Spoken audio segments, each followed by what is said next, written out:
ರಚಿತಾ ಅವನನ್ನು ದೂರ ಸರಿದು ಮುಖ ತಿರುಗಿಸ್ಕೊಳ್ತಾ ಹೇಳ್ತಾಳೆ, ನೀನೇನು ಮಾಡ್ತಿದ್ಯಾ? ಪ್ಲೀಸ್ ನನ್ನನ್ನು ಬಿಡು. ನೀನು ಹೇಳಿದೆಯಲ್ಲ ನನಗೆ ತುಂಬ ಕಡಿಮೆ ಸಮಯ ಇದೆ ಅಂತ, ಹಾಗಾಗಿ ನನಗೆ ಬಟ್ಟೆ ಬದಲಾಯಿಸೋದಕ್ಕೆ ಬಿಡು. ನೀನು ಹೊರಗೆ ಹೋಗು. ನಿನಗೇನು ಬೇಕಿತ್ತು ಅದನ್ನೆಲ್ಲ ನೀನು ಮಾಡ್ಕೊಂಡಿದ್ಯಾ. ಈಗಲಾದರೂ ಖುಷಿಯಾಗಿರು. ಇದನ್ನು ಕೇಳಿ ಅಗ್ನಿವರ್ಮ ಅವಳ ಹತ್ರ ಬರ್ತಾನೆ ಮತ್ತು ತನ್ನ ತೀಕ್ಷ್ಣವಾದ ಕಣ್ಣುಗಳಿಂದ ಅವಳನ್ನ ನೋಡ್ತಾನೆ. ಅವಳ ತುಟಿಗಳ ಹತ್ತಿರ ಬಂದು ಪಿಸುಕುಡ್ತಾ ಹೇಳ್ತಾನೆ, ಇಲ್ಲ, ನಾನಿನ್ನೂ ಏನನ್ನೂ ಮಾಡಿಲ್ಲ. ನಾನು ಬರೀ ನೀನು ನಿರಪರಾಧಿ ಅನ್ನೋದಕ್ಕೆ ಸಾಕ್ಷಿಯನ್ನು ಮಾತ್ರ ಚೆಕ್ ಮಾಡಿದ್ದೀನಿ. ಆದರೆ ನೀನು ಪಾಸಾಗಿದೆಯಾ. ಇನ್ನೂ ಎಲ್ಲವೂ ಬಾಕಿ ಇದೆ. ನಾನು ನಿನ್ನ ಪ್ರೀತಿಸ್ತೀನಿ ಮತ್ತು ಆಮೇಲೆ ನಮಗೆ ಮಗು ಆಗುತ್ತೆ. ಇದನ್ನು ಕೇಳಿ ಅವಳು ಗಾಬರಿ ಆಗ್ತಾ ಹೇಳ್ತಾಳೆ, ನಿನಗೆ ಮತ್ತು ನನಗೆ ತಡ ಆಗ್ತಿದೆ. ಪ್ಲೀಸ್ ನೀನು ಹೊರಗೋಗು. ನನಗೆ ಬಟ್ಟೆ ಬದಲಾಯಿಸೋದಕ್ಕೆ ಬಿಡು. ಇದನ್ನು ಕೇಳಿ ಅಗ್ನಿವರ್ಮ ಎದುರಿಗಿದ್ದ ಸೋಫಾ ಮೇಲೆ ಹೋಗಿ ಕಾಲು ಹಾಕೊಂಡು ಕೂತ್ಕೊಳ್ತಾನೆ. ಅವಳನ್ನ ಆಳವಾಗಿ ನೋಡ್ತಾ ಹೇಳ್ತಾನೆ, ನಾನು ನೀನು ಎಲ್ಲವನ್ನ ಮೊದಲೇ ನೋಡಿದ್ದೀನಿ. ಹಾಗಾಗಿ ನೀನೀಗ ನಾಚಿಕೆ ಪಡೋ ಅವಶ್ಯಕತೆ ಇಲ್ಲ. ನನ್ನ ಮುಂದೆಯೇ ಬಟ್ಟೆ ಬದಲಾಯಿಸು. ಇದನ್ನು ಕೇಳಿ ಅವಳೀಗ ಅಳ್ತಾ ಹೇಳ್ತಾಳೆ, ಪ್ಲೀಸ್ ನಾನು ನಿನ್ನ ಮುಂದೆ ಕೈ ಮುಗಿತೀನಿ. ಹೊರಗೆ ಹೋಗು. ನನಗೆ ಬಟ್ಟೆ ಬದಲಾಯಿಸೋದಕ್ಕೆ ಬಿಡು. ಮುಂದಿನ ಕ್ಷಣ ಅಗ್ನಿವರ್ಮ ಅವಳ ಮುಂದೆ ಬಂದು ಒಂದು ಕಿತ್ತಳೆ ಬಣ್ಣದ ಸುಂದರವಾದ ಹೂಗಳಿರೋ ಗೌನ್ ತೆಗೆದು ಅವಳ ಕೈ ಕೊಡ್ತಾ ಹೇಳ್ತಾನೆ, ಇದನ್ನು ಹಾಕೋ. ಈಗ ಹೇಳಿ ಅವನು ಅವಳನ್ನು ಇನ್ನೂ ಪೀಡಿಸದೆ ಹೊರಗೆ ಹೋಗ್ತಾನೆ. ಅವಳು ಬೇಗ ತನ್ನ ಬಟ್ಟೆ ಬದಲಾಯಿಸ್ತಾಳೆ ಮತ್ತು ಸೈಡ್ನಿಂದ ದುಪ್ಪಟ್ಟ ತೊಗೊಂಡು ಹೊರಗೆ ಬರ್ತಾಳೆ. ಆದರೆ ಅವಳಿಗೆ ನೆನಪಾಗುತ್ತೆ ತಾನು ಬೆನ್ನಿನ ಡೋರಿ ಕಟ್ಕೊಂಡಿಲ್ಲ ಅಂತ. ಅವಳು ಬೆನ್ನಿನ ಡೋರಿ ಕಟ್ಟಲು ಪ್ರಯತ್ನಿಸ್ತಾಳೆ, ಆದರೆ ಅವಳಿಗೆ ಸಾಧ್ಯವಾಗೋದಿಲ್ಲ. ಇದನ್ನು ನೋಡಿ ಅಗ್ನಿವರ್ಮ ಅವಳ ಹತ್ರ ಬಂದು ಆ ಡೋರಿನ ಕಟ್ತಾನೆ. ಅವಳು ಅಗ್ನಿವರ್ಮನ ಬೆರಳುಗಳ ಬಿಸಿಯನ್ನು ತನ್ನ ಬೆನ್ನಿನ ಮೇಲೆ ಅನುಭವಿಸ್ತಿದ್ಲು. ಅವಳು ಇಡೀ ಮೈಯಲ್ಲಿ ಕರೆಂಟ್ ಹರಿದಂತಾಯಿತು. ಅವಳ ಮೈ ರೋಮಾಂಚನವಾಗುವುದನ್ನು ನೋಡಿ ಅಗ್ನಿವರ್ಮ ಅವಳನ್ನು ಡ್ರೆಸ್ಸಿಂಗ್ ಟೇಬಲ್ ಹತ್ರ ಕರ್ಕೊಂಡು ಹೋಗಿ ಕೂರಿಸ್ತಾನೆ. ಆಮೇಲೆ ಒಂದು ಸುಂದರವಾದ ವಜ್ರದ ದಪ್ಪನೆಯ ಭಾರವಾದ ನೆಕ್ಲೆಸ್ ಅವಳಿಗೆ ಹಾಕ್ತಾನೆ. ಇದರ ಜೊತೆ 2 ದೊಡ್ಡ ವಜ್ರದ ಓಲೆಗಳಿದ್ವು, ಅವುಗಳನ್ನ ಹಾಕ್ತಾನೆ. ನಂತರ ಒಂದು ಸುಂದರವಾದ ವಜ್ರದ ದೊಡ್ಡ ನೆತ್ತಿಬೊಟ್ಟು ಹಾಕ್ತಾನೆ. ನಂತರ ಅವಳ ಕೈಗೆ ಚಿನ್ನದ ಮತ್ತು ವಜ್ರದ ಬಳೆಗಳನ್ನ ನೀಡ್ತಾನೆ. ಅದಾದಮೇಲೆ ಅವಳ ಹಣೆಗೆ ಸಿಂಧೂರ ಇಡ್ತಾನೆ ಮತ್ತು ಒಂದು ಸುಂದರವಾದ ಮಂಗಳಸೂತ್ರ ಹಾಕ್ತಾನೆ. ಅದರಲ್ಲಿ ಅವನ ಹೆಸರು ತುಂಬ ಚಿಕ್ಕ ಅಕ್ಷರಗಳಲ್ಲಿ ಬರೆದಿತ್ತು. ಅದು ಸರಿಯಾಗಿ ಕಾಣಿಸ್ಲೂ ಇರಲಿಲ್ಲ. ಆಮೇಲೆ ಅವನು ದುಪ್ಪಟ್ಟವನ್ನು ಅವಳ ಕೈಯಿಂದ ಪಡೆದು ಸರಿಯಾಗಿ ಹಾಕ್ತಾನೆ ಮತ್ತು ಅವಳನ್ನ ತನ್ನ ಹತ್ತಿರಕ್ಕೆ ತಿರುಗಿಸ್ಕೊಳ್ತಾನೆ. ಡ್ರೆಸ್ಸಿಂಗ್ ಟೇಬಲ್ನ 2 ಬದಿಗಳಲ್ಲಿ ಕೈ ಇಟ್ಟು ಅವಳ ಮುಖದ ಹತ್ತಿರ ತನ್ನ ಮುಖ ತಂದು ಅವಳ ತುಟಿಗಳನ್ನ ಮೆಲ್ಲನೆ ಚುಂಬಿಸ್ತಾನೆ. ಅವಳ ಕೆನ್ನೆಗೆ ತನ್ನ ಕೆನ್ನೆ ಹಚ್ಚಿ ಕಣ್ಮುಚ್ಚಿ ಸ್ವಲ್ಪ ಹೊತ್ತು ಆ ಅನುಭವವನ್ನು ಅನುಭವಿಸ್ತಾನೆ. ನಂತರ ಮೆಲ್ಲನೆ ಹಿಂದೆ ಸರಿದು ಅವಳಿಗೆ ಹೇಳೋದಕ್ಕೆ ಸಹಾಯ ಮಾಡ್ತಾನೆ. ಅವಳು ಹೇಳ್ತಾಳೆ. ಅವನು ಅವಳನ್ನು ನೋಡ್ತಾನೆ. ಅವಳಿಂದು ಅಪ್ಸರೆಯಂತೆ ಕಾಣ್ತಿದ್ಲು, ತುಂಬ ಸುಂದರವಾಗಿ ಕಾಣ್ತಿದ್ಲು. ಒಂದು ಕ್ಷಣ ಅವನಿಗೆ ಈ ಹುಡುಗಿಯನ್ನು ಕರ್ಕೊಂಡು ಹಾಸಿಗೆಗೆ ಹೋಗ್ಬೇಕನ್ಸುತ್ತೆ. ಆದರೆ ಅವನ ಮಮ್ಮಿ ಅಪ್ಪ ಆರ್ಡರ್ ಕೊಟ್ಟಿದ್ರು, ಅವನೇನು ಮಾಡುವಂತಿರಲಿಲ್ಲ. ಅವನು ದೀರ್ಘವಾದ ಉಸಿರು ತೊಗೊಂಡು ಅವಳ ಕೈಗೆ ಮುತ್ತಿಡ್ತಾನೆ. ನಂತರ ಒಂದು ಸುಂದರವಾದ ಸ್ಯಾಂಡಲ್ ತಂದು ಹಾಕ್ಕೊಳ್ಳೋದಕ್ಕೆ ಹೇಳ್ತಾನೆ. ಅವಳು ಹಾಕ್ಕೊಳ್ತಾಳೆ. ಆದರೆ ಆಗ ಅಗ್ನಿವರ್ಮನಿಗೆ ಏನೋ ನೆನಪಾಗುತ್ತೆ. ಅವನು ಅವಳನ್ನ ಹಾಸಿಗೆ ಮೇಲೆ ಕೂರಿಸ್ತಾನೆ ಮತ್ತು ಅವಳ ಮುಂದೆ 2 ಸುಂದರವಾದ ಕಾಲುಂಗರಗಳನ್ನ ಇಡ್ತಾನೆ. ಅವುಗಳನ್ನ ನೋಡಿ ಅವಳಿಗೆ ತುಂಬ ಖುಷಿಯಾಗುತ್ತೆ, ಯಾಕಂದರೆ ಅವಳಿಗೆ ಕಾಲುಂಗುರ ಅಂದರೆ ತುಂಬ ಇಷ್ಟ.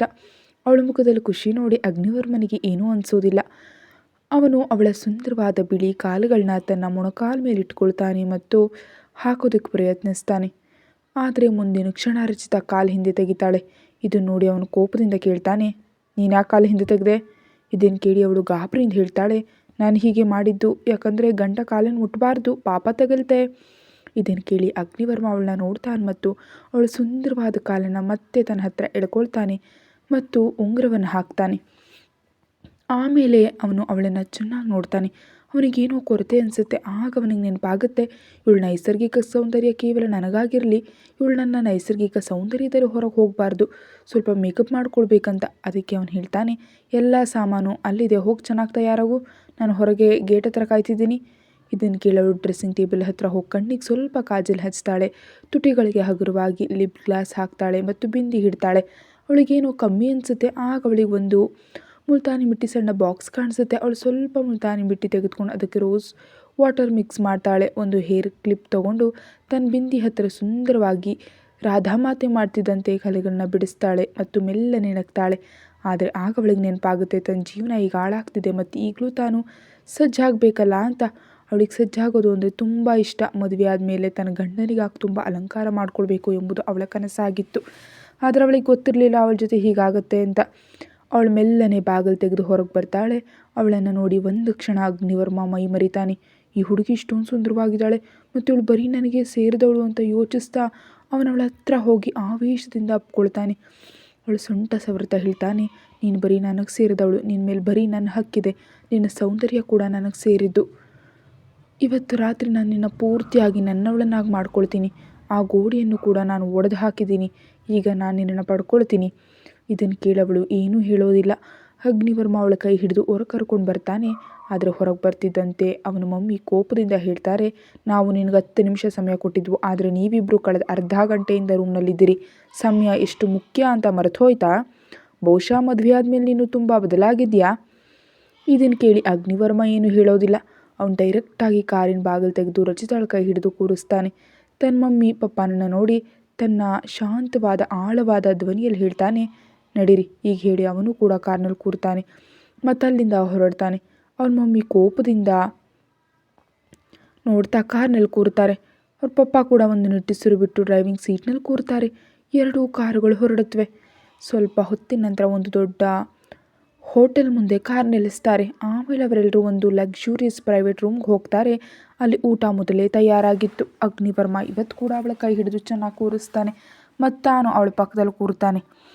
ಆಮೇಲೆ ಅಗ್ನಿವರ್ಮನ ಮಮ್ಮಿ ಪಪ್ಪ ಕೂಡ ಕೂರ್ತಾರೆ ಮತ್ತು ಅವರೆಲ್ಲರೂ ಚೆನ್ನಾಗಿ ಡಿನ್ನರ್ ಮಾಡ್ತಾರೆ. ರಚಿತಾ ತುಂಬ ಅನ್ಕಂಫರ್ಟಬಲ್ ಆಗಿದ್ಲು, ಆದರೆ ಚೆನ್ನಾಗಿ ಊಟ ಮಾಡ್ತಾಳೆ.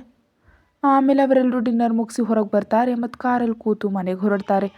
ಮನೆ ತಲುಪಿದ ಮೇಲೆ ಅಗ್ನಿವರ್ಮನ ಮಮ್ಮಿ ಪಪ್ಪ ತಮ್ಮ ರೂಮ್ಗೆ ಹೋಗ್ತಾರೆ. ಅಗ್ನಿವರ್ಮ ಅವಳನ್ನ ತನ್ನ ರೂಮ್ಗೆ ಕರ್ಕೊಂಡು ಬರ್ತಾನೆ. ರೂಮ್ ತಲುಪಿದ ತಕ್ಷಣ ಅಗ್ನಿವರ್ಮ ಬಾಗಿಲು ಹಾಕ್ತಾನೆ ಮತ್ತು ರಚಿತಾಳನ್ನು ಹಿಂದಿನಿಂದ ತನ್ನ ಬಾಹುಗಳಲ್ಲಿ ಎತ್ಕೊಳ್ತಾನೆ. ಅವಳನ್ನ ಹಾಸಿಗೆ ಮೇಲೆ ಕರ್ಕೊಂಡು ಹೋಗಿ ಮಲಗಿಸ್ತಾನೆ. ಆಮೇಲೆ ಮೆಲ್ಲನೆ ಅವಳ ಕೈಯ ಬಳೆಗಳನ್ನು ತೆಗೆದು ಸೈಡ್ ಟೇಬಲ್ ಮೇಲೆ ಇಡ್ತಾನೆ. ನಂತರ ನೆಕ್ಲೆಸ್ ಎಲ್ಲ ಒಡವೆಗಳನ್ನ ತೆಗೆದು ಟೇಬಲ್ ಮೇಲೆ ಇಡ್ತಾನೆ. ದುಪ್ಪಟ್ಟಾವನ್ನು ಒಂದೇ ಏಟಿಗೆ ಎಳೆದು ಸೈಡಿಗೆ ಎಸೀತಾನೆ. ರಚಿತಾ ಕಣ್ಣುಗಳನ್ನ ಕೆಳಗೆ ಮಾಡಿ ಇದೆಲ್ಲವನ್ನ ಅನುಭವಿಸ್ತಿದ್ಲು. ಅವಳಿಗೆ ತುಂಬ ಗಾಬರಿ ಆಗ್ತಿತ್ತು. ಅಗ್ನಿವರ್ಮ ಅವತ್ತು ಮಾಡಿದ ಕೆಲಸದಿಂದ ಅವಳಿಗೆ ಇನ್ನೂ ಸ್ವಲ್ಪ ನೋವಾಗ್ತಿತ್ತು, ಆದರೆ ಅವಳು ಅಸಹಾಯಕಳಾಗಿದ್ಲು. ಅವಳು ಅಗ್ನಿವರ್ಮನನ್ನು ತಡೆಯೋದಕ್ಕೆ ಸಾಧ್ಯ ಇಲ್ಲ. ಒಂದು ವೇಳೆ ತಡೆದ್ರೆ ಅದರ ಪರಿಣಾಮ ತುಂಬ ಕೆಟ್ಟದಾಗಿರುತ್ತೆ ಅಂತ ಅವಳಿಗೆ ಗೊತ್ತು. ರಾತ್ರಿ ಸಮಯ ಅಗ್ನಿವರ್ಮನ ಕೋಣೆ. ಅಗ್ನಿವರ್ಮ ಅವಳು ಇಡೀ ಮೈಯನ್ನು ಚುಂಬಿಸ್ತಿದ್ದಾನೆ ಮತ್ತು ಅವಳು ಚಡಪಡಿಸ್ತಿದ್ದಾಳೆ. ಅವಳಿಗೆ ಇದೆಲ್ಲ ತಡ್ಕೊಳ್ಳೋದಕ್ಕೆ ಆಗ್ತಿರಲಿಲ್ಲ. ಅಗ್ನಿವರ್ಮ ಮೆಲ್ಲನೆ ಅವಳ ತುಟಿಗಳನ್ನ ಬಿಟ್ಟು ಕುತ್ತಿಗೆ ಮತ್ತು ಎದೆಯನ್ನು ಚುಂಬಿಸೋದಕ್ಕೆ ಶುರು ಮಾಡ್ತಾನೆ. ಆಮೇಲೆ ಅವಳ ಕೈ ಹಿಡಿತಾನೆ. ರಚಿತಾಳಿಗೆ ತುಂಬ ವಿಚಿತ್ರವಾಗಿ ಅನಿಸುತ್ತೆ ಮತ್ತು ಇದ್ದಕ್ಕಿದ್ದಂತೆ ಅವಳ ಬಾಯಿಂದ ಕಿರುಚಾಟ ಹೊರಬರುತ್ತೆ. ಅವಳು ಅಳೋದಕ್ಕೆ ಶುರು ಮಾಡ್ತಾಳೆ ಮತ್ತು ಅವನನ್ನು ತನ್ನ ಮೇಲಿಂದ ಸರಿಸೋದಕ್ಕೆ ಪ್ರಯತ್ನಿಸ್ತಾಳೆ, ಆದರೆ ಅವನು ಸರಿಯೋದಿಲ್ಲ. ಅವಳ ಕಿವಿ ಹತ್ತಿರ ಪಿಸುಗುಡ್ತಾ ಹೇಳ್ತಾನೆ, ಇದು ಸ್ವಲ್ಪ ನೋವಷ್ಟೇ, ಸ್ವಲ್ಪ ಹೊತ್ತಿನ ನಂತರ ಹೋಗುತ್ತೆ. It's just a little pain, it will go away after while. ಇದನ್ನು ಕೇಳಿ ಅವಳು ತುಂಬ ಹೆದರ್ತಾ ಅವನ್ನ ಸರಿಸೋದಕ್ಕೆ ಪ್ರಯತ್ನಿಸ್ತಾ ಹೇಳ್ತಾಳೆ, ಇಲ್ಲ ನಂಗೆ ತುಂಬ ನೋವಾಗ್ತಿದೆ, ಪ್ಲೀಸ್ ನಿನ್ನನ್ನು ಹೋಗೋದಕ್ಕೆ ಬಿಡು, ನನ್ನ ಬಿಡು, ನನ್ನ ಜೊತೆ ಹೀಗೆ ಮಾಡಬೇಡ, ಇದು ತುಂಬ ನೋವು ನೀಡ್ತಿದೆ, ನಾನು ಈ ನೋವನ್ನು ಸಹಿಸೋದಕ್ಕೆ ಆಗ್ತಿಲ್ಲ, ನನಗಲ್ಲಿ ತುಂಬ ನೋವಾಗ್ತಿದೆ. ಇದನ್ನು ಕೇಳಿ ಅಗ್ನಿವರ್ಮ ಇನ್ನೂ ತೀವ್ರವಾಗಿ ತನ್ನ ಆಳವಾದ ಧ್ವನಿಯಲ್ಲಿ ಅವಳು ಕಿವಿ ಹತ್ತಿರ ಪಿಸುಗುಡ್ತಾ ಹೇಳ್ತಾನೆ, ನೋವೆಲ್ಲ ಆಗ್ತಿದೆ. ಅವನ ಇಷ್ಟು ಗಲೀಜು ಮಾತು ಕೇಳಿ ಅವಳು ಇನ್ನೂ ಹೆಚ್ಚು ಅಳ್ತಾಳೆ ಮತ್ತು ಅವನನ್ನು ದೂರ ತಳ್ತಾ ಹೇಳ್ತಾಳೆ, ನೀನು ತುಂಬ ಕೆಟ್ಟವನು, ತುಂಬ ಕೆಟ್ಟವನು, ನಾನು ನಿನ್ನ ಯಾವತ್ತೂ ಕ್ಷಮಿಸೋದಿಲ್ಲ. ನೀನು ನನ್ನ ಜೊತೆ ಎಷ್ಟು ತಪ್ಪು ಮಾಡಿದ್ದೀಯಾ ಅಂತ ನನಗೆ ನೆನಪಿರುತ್ತೆ. ನೀನು ಮಿತಿ ಮೀರಿ ತಪ್ಪು ಮಾಡಿದ್ಯಾ, ನಂಗೆ ತುಂಬ ನೋವಾಗ್ತಿದೆ. ಇದನ್ನು ಕೇಳಿ ಅಗ್ನಿವರ್ಮ ಅವಳು ಕೂದಲನ್ನು ಕಿವಿ ಹಿಂದೆ ಸರಿಸ್ತಾ ಕೂದಲ ಎಳೆಗಳ ಜೊತೆ ಆಟ ಆಡ್ತಾ ಹೇಳ್ತಾನೆ, ನೀನು ನನ್ನಿಂದಲೇ ಬದುಕಿದೀಯಾ ಎಂಬುದು ಮರಿಬೇಡ. ನಿನ್ನ ತಂಗಿ ಬದುಕಿದ್ದಾಳೆ, ನಿನ್ನ ಕುಟುಂಬ ಬದುಕಿದೆ ಮತ್ತು ನೀನು ಹಾಗೂ ನಿನ್ನ ಇಡೀ ಕುಟುಂಬ ಚೆನ್ನಾಗಿ ಜೀವನ ಮಾಡ್ತಿದ್ದೀರಿ ಅಂದರೆ ಅದು ಬರೀ ನನ್ನಿಂದ. ನಾನು ನಿಮ್ಮನ್ನೆಲ್ಲ ಉಳಿಸಿದ್ದೀನಿ. ನಾನು ಇಲ್ದಿದ್ದರೆ ಇದುವರೆಗೂ ನೀವೆಲ್ಲ ಸತ್ತು ಹೋಗ್ತಿದ್ರಿ. ಬದುಕೋ ಯಾವುದೇ ದಾರಿ ಇರಲಿಲ್ಲ. ಬರೀ ನನ್ನಿಂದಾಗಿ ನೀವೆಲ್ಲ ಬದುಕಿದ್ದೀರಿ. ಈಗಲೂ ನಿನ್ನ ಮಮ್ಮಿ ಪಪ್ಪ ತಂಗಿ ಸುರಕ್ಷಿತವಾಗಿದ್ದಾರೆ ಅಂದರೆ ಅದು ಬರೀ ನನ್ನಿಂದ. ಇದನ್ನು ಕೇಳಿ ಅವಳು ತನ್ನ ಹೆದರಿದ ಕಣ್ಣುಗಳಿಂದ ಅವನ್ನ ನೋಡ್ತಾ ಹೇಳ್ತಾಳೆ, ಆದರೆ ಏನು ಪ್ರಯೋಜನ? ಅವರೇನು ಮಾಡೋದಕ್ಕೆ ಬಯಸಿದ್ರೋ ಅದನ್ನೇ ನೀನು ಮಾಡಿದೆಯಲ್ಲ, ಹಾಗಾದರೆ ಏನು ಪ್ರಯೋಜನ ಆಯಿತು? ಬೇಟೆಗಾರನಿಂದ ಉಳಿಸ್ತವನು ತಾನೇ ನಮ್ಮನ್ನು ಬೇಟೆಯಾಡಿದೀಯಾ? ನೀನು ತುಂಬ ಕೆಟ್ಟವನು. ಇದನ್ನು ಕೇಳಿ ಅಗ್ನಿವರ್ಮ ತನ್ನ ತೀಕ್ಷ್ಣವಾದ ಕಣ್ಣುಗಳಿಂದ ಅವಳನ್ನು ನೋಡ್ತಾ ಅವಳಿಗೆ ತನ್ನನ್ನು ತಾನು ಫೀಲ್ ಮಾಡಿಸ್ತಾ ಹೇಳ್ತಾನೆ, ಅಂಥದ್ದೇನಿಲ್ಲ, ನಾನು ಬರೀ ನನ್ನ ಬೇಟೆಯನ್ನು ನನ್ನ ಹತ್ರ ತಂದಿದ್ದೀನಿ, ಅಥವಾ ಹೀಗೂ ಹೇಳ್ಬೋದು, ನಾನು ಅವನ ಬಾಯಿಂದ ಅವನ ಬೇಟೆಯನ್ನು ಕಿತ್ಕೊಂಡು ನಾನೇ ಬೇಟೆಯಾಡಿದ್ದೀನಿ. ಹೀಗೆ ಹೇಳ್ತಾ ಅವನು ಅವಳ ಮೇಲೆ ಇನ್ನೂ ಜಾಸ್ತಿ ಪ್ರೆಷರ್ ಹಾಕೋದಕ್ಕೆ ಶುರು ಮಾಡ್ತಾನೆ. ಅವಳು ನೋವಿನಿಂದ ಅವನನ್ನು ದೂರ ಮಾಡ್ತಾ ಹೇಳ್ತಾಳೆ, ಇಲ್ಲ ಪ್ಲೀಸ್, ನಾನು ಇನ್ನೂ ಬಲವಂತ ಸಹಿಸೋದಕ್ಕೆ ಆಗ್ತಿಲ್ಲ, ನನ್ನಿಂದ ಆಗೋದಿಲ್ಲ, ನಂಗೆ ತುಂಬ ತೊಂದರೆ ಆಗ್ತಿದೆ, ಪ್ಲೀಸ್ ನನ್ನ ಮೇಲಿಂದ ಹೇಳು. ಇದನ್ನು ಕೇಳಿ ಅಗ್ನಿವರ್ಮ ಅವಳ ಎದೆಯಲ್ಲಿ ತನ್ನ ಮುಖ ಒರೆಸ್ಕೊಳ್ತಾ ಹೇಳ್ತಾನೆ, ಇಲ್ಲ, ನಾನು ಈಗಷ್ಟೇ ಶುರು ಮಾಡಿದ್ದೀನಿ ಮತ್ತು ನಾನೀಗ ನಿಲ್ಲೋದಿಲ್ಲ. ನಾನು ಇಡೀ ರಾತ್ರಿ ನಿನ್ನ ಜೊತೆ ಇದೆಲ್ಲ ಮಾಡಬೇಕು. ನಾನು ನಿನ್ನ ಇಡೀ ರಾತ್ರಿ ಬಿಡೋದಿಲ್ಲ. ನೀನು ಏನೇ ಮಾಡಿದರೂ ಸರಿ, ನಾನು ನಿನ್ನ ಹೋಗೋದಕ್ಕೆ ಬಿಡೋದಿಲ್ಲ. ಯಾಕಂದರೆ ನನಗೆ ಯಾವುದೇ ಬೆಲೆಯಾದಷ್ಟು ಬೇಗ ಮಗು ಬೇಕು. ಇದನ್ನು ಕೇಳಿ ಅವಳು ಇನ್ನೂ ಹೆಚ್ಚು ಅಳ್ತಾಳೆ. ಯಾಕಂದರೆ ಈ ನೋವು ಅವಳಿಗೆ ಇನ್ನೂ ಸಹಿಸೋದಕ್ಕಾಗ್ತಿರ್ಲಿಲ್ಲ.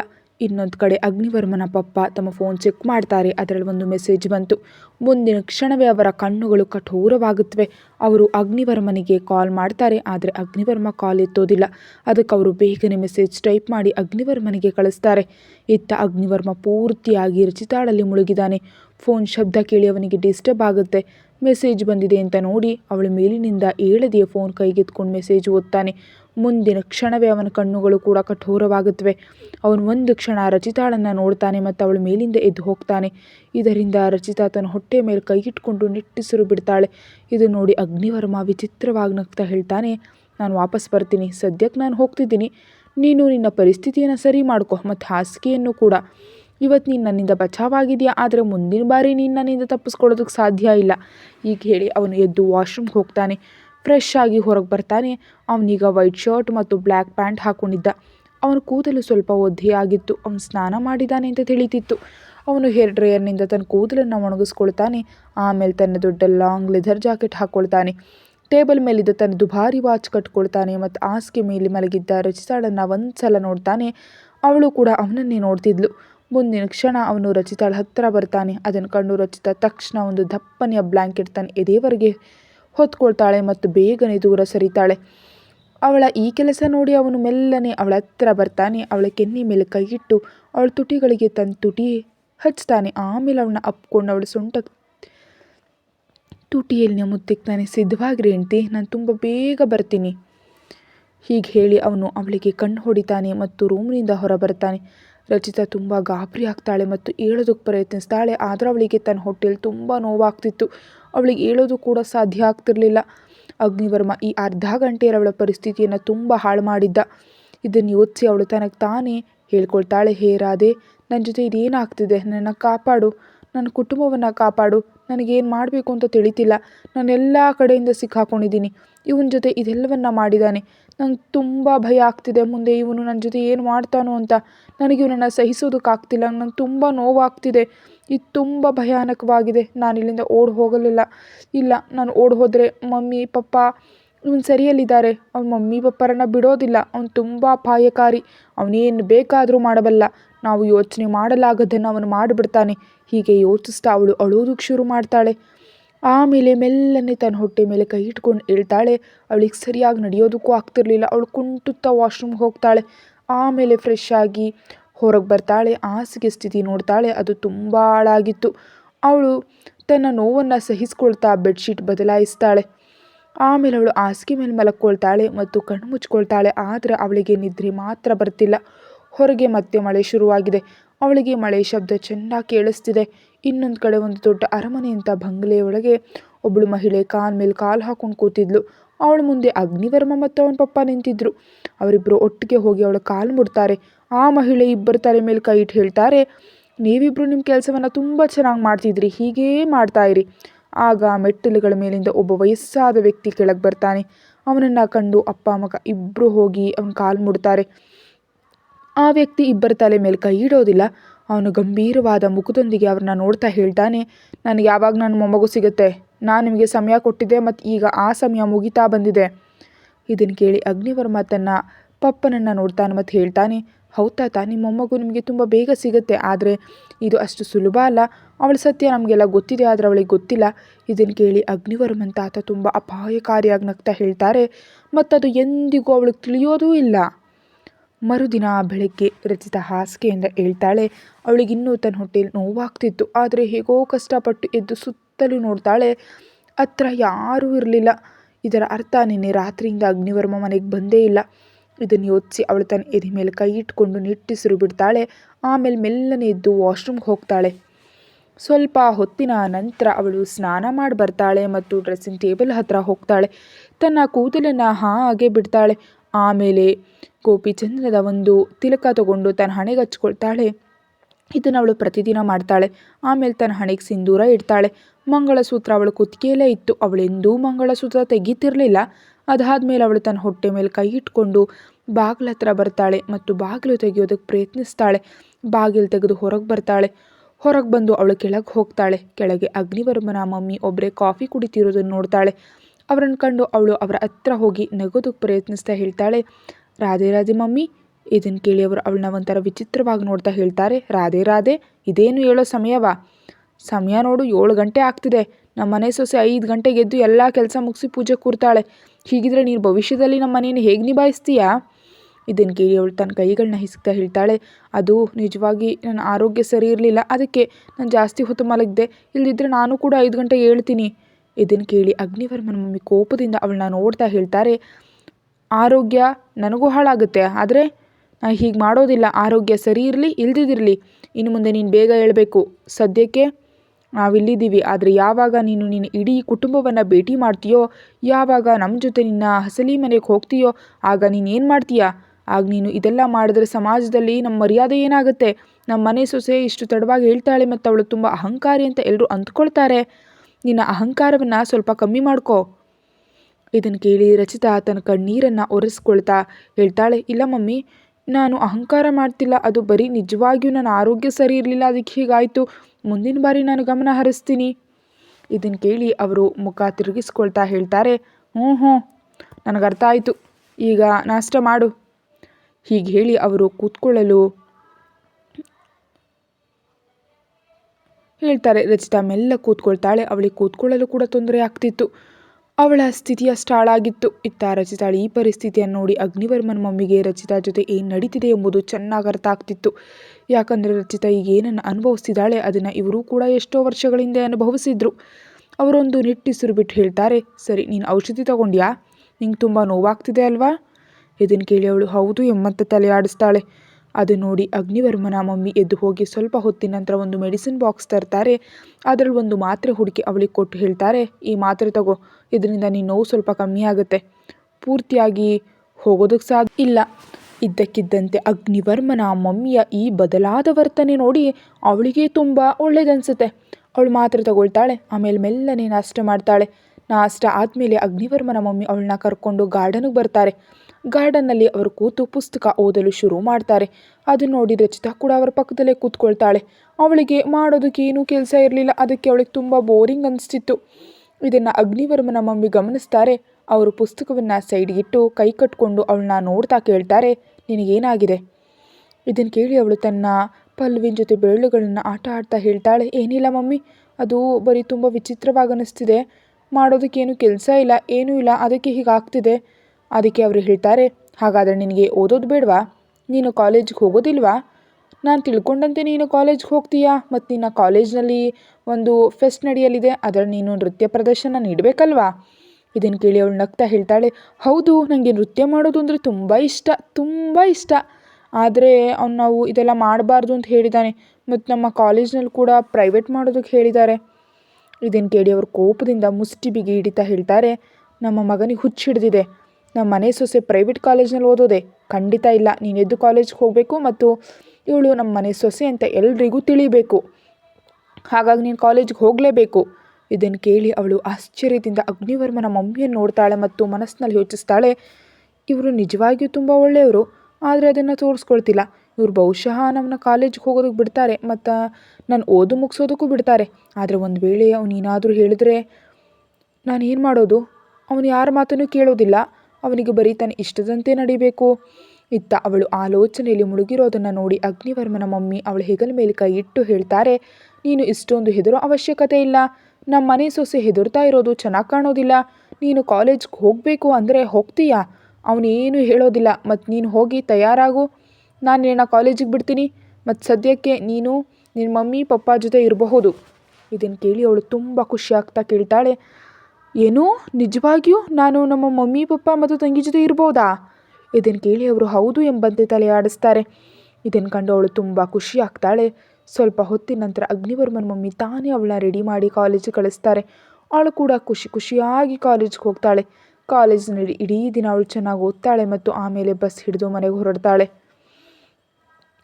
ಬಸ್ ಸ್ಟಾಪ್ನಲ್ಲಿ ನಿಲ್ಲುತ್ತೆ. ಮತ್ತು ಅವಳು ಬಸ್ ಹಿಡಿದು ಅದೇ ಕಾಡಿನ ಹಾದಿಯಲ್ಲಿ ಮನೆಗೆ ಹೊರಡ್ತಾಳೆ. ಅವಳು ಸ್ವಲ್ಪ ದೂರ ಬಂದಿದ್ಲು. ಆಗ ಅವಳಿಗೆ ನೆನಪಾಗುತ್ತೆ ಅಗ್ನಿವರ್ಮ ಹೇಗೆ ಆ ಹುಡುಗರನ್ನು ಇಲ್ಲಿ ಕೊಂದಿದ್ದ ಅಂತ. ಇದನ್ನು ಯೋಚಿಸಿದ ತಕ್ಷಣ ಅವಳು ತುಂಬ ಹೆದರ್ತಾಳೆ ಮತ್ತು ಬೇಗನೆ ಅಲ್ಲಿಂದ ಹೋಗ್ತಾಳೆ. ಸ್ವಲ್ಪ ಹೊತ್ತಿನಲ್ಲಿ ಅವಳು ಅದೇ ಕಮಲದ ಹೂವಿನ ಗದ್ದೆಯ ಹತ್ತಿರ ತಲುಪ್ತಾಳೆ. ಅಲ್ಲಿ ಅವಳು ಮತ್ತು ಅಗ್ನಿವರ್ಮ ನಗ್ತಾ ಕಮಲದ ಹೂಗಳನ್ನು ಕಿತ್ತಿದ್ರು. ಇದನ್ನು ನೋಡಿ ಅವಳು ಕಣ್ಣು ಮುಚ್ಚಿ ಒಂದು ದೀರ್ಘವಾದ ಉಸಿರು ತೆಗೆದುಕೊಳ್ತಾಳೆ. ಆಮೇಲೆ ಮೆಲ್ಲನೆ ತನ್ನ ಬ್ಯಾಗ್ ಕೆಳಗೆ ಇಡ್ತಾಳೆ. ತನ್ನ ಪ್ಯಾಂಟನ್ನು ಸ್ವಲ್ಪ ಮೇಲೆ ಮಾಡಿಕೊಳ್ತಾಳೆ ಮತ್ತು ದುಪ್ಪಟ್ಟವಂತನ ಸೊಂಟ ಕಟ್ಕೊಂಡು ಗದ್ದೆಗಿಳಿತಾಳೆ. ಗದ್ದೆಯಲ್ಲಿ ಈಗ ಸ್ವಲ್ಪ ಜಾಸ್ತಿ ನೀರಿತ್ತು, ಯಾಕಂದರೆ ಮಳೆ ಬಂದಿತ್ತು. ಅವಳು ಹೋಗಿ ತುಂಬ ಬಿಳಿ ಮತ್ತು ಗುಲಾಬಿ ಬಣ್ಣದ ಕಮಲದ ಹೂಗಳನ್ನ ಕೀಳ್ತಾಳೆ ಮತ್ತು ಕೆಲವು ಎಲೆಗಳನ್ನ ತಗೊಳ್ತಾನೆ. ಆಮೇಲೆ ನೀರಿನಿಂದ ಹೊರಗೆ ಬರ್ತಾಳೆ ಮತ್ತು ಘಾಟ್ ಹತ್ರ ಹೋಗಿ ಮಣ್ಣನ್ನೆಲ್ಲ ಚೆನ್ನಾಗಿ ತೊಳ್ಕೊಳ್ತಾಳೆ. ಆ ಹೂಗಳನ್ನೆಲ್ಲ ತೊಳಿತಾಳೆ ಮತ್ತು ತನ್ನ ಕೈಕಾಲುಗಳನ್ನು ತೊಳ್ಕೊಳ್ತಾಳೆ. ಆಮೇಲೆ ಅವಳು ಆಕಾಶವನ್ನು ನೋಡ್ತಾಳೆ. ಅದು ನೀಲಿ ಬಣ್ಣದ್ದಾಗಿತ್ತು ಮತ್ತು ಬಿಳಿ ಮೋಡಗಳು ಐಸ್ ಕ್ರೀಮ್ ಥರ ಕಾಣ್ತಿದ್ವು. ಈ ನೀಲಿ ಆಕಾಶದಲ್ಲಿ ಇವತ್ತು ತುಂಬ ಸುಂದರವಾದ ದಿನವಾಗಿತ್ತು. ಇದನ್ನು ಕಂಡು ಅವಳಿಗೆ ಖುಷಿಯಾಗತ್ತೆ. ಅವಳೆಲ್ಲ ಹೂಗಳನ್ನ ತೊಗೊಂಡು ಮೇಲೆ ಹೋಗ್ತಾಳೆ. ಬ್ಯಾಗ್ ತಗೊಂಡು ದುಪ್ಪಟ್ಟ ಮತ್ತು ಬಟ್ಟೆಗಳನ್ನ ಸರಿ ಮಾಡ್ಕೊಂಡು ಮುಂದೆ ಹೋಗ್ತಾಳೆ. ಯಾಕೋ ಇವತ್ತು ಅವಳಿಗೆ ತುಂಬ ಚೆನ್ನಾಗಿ ಅನ್ನಿಸ್ತಿದೆ.